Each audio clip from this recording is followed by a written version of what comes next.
Remember when former President Joe Biden pardoned Hunter Biden because he believed the investigation into his son was completely political?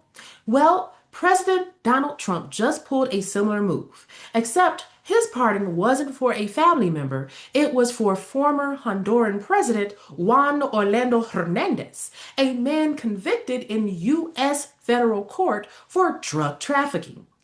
This week, Trump pardoned Hernandez, claiming the former leader was a victim of political persecution and was treated very harshly and unfairly. But here's where the story takes a wild turn. The pardon comes at the exact same time Trump is waging an aggressive and deadly counter narcotics campaign across Latin America.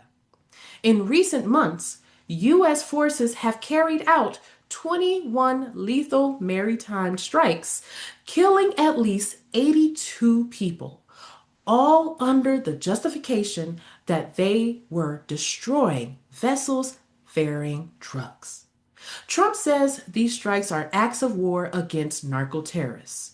So, how does pardoning a president convicted of working with narco terrorists fit into that story?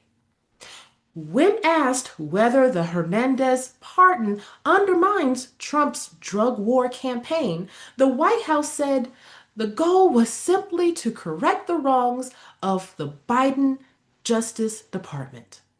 Trump himself offered a much more dramatic explanation. He claimed the people of Honduras begged him to grant the pardon, saying Hernandez was only labeled a drug trafficker because he was president, and that the charges were a Biden administration setup. But U.S. outlet Axios later reported something very different.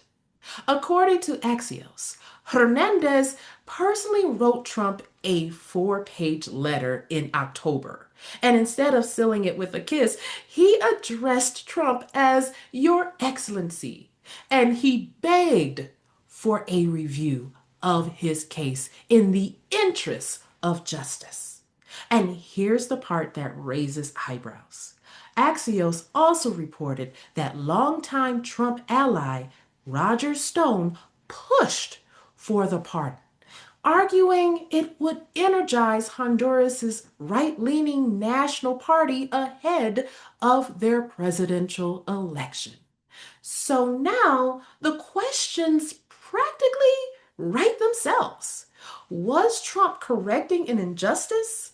Was he contradicting his own drug war narrative? Or was he securing political allies in a region where his administration is already under fire for deadly strikes? Because pardoning a convicted drug linked president while launching a war against drug traffickers isn't just inconsistent, it is geopolitics and its strategy. The only mystery is whose strategy is it?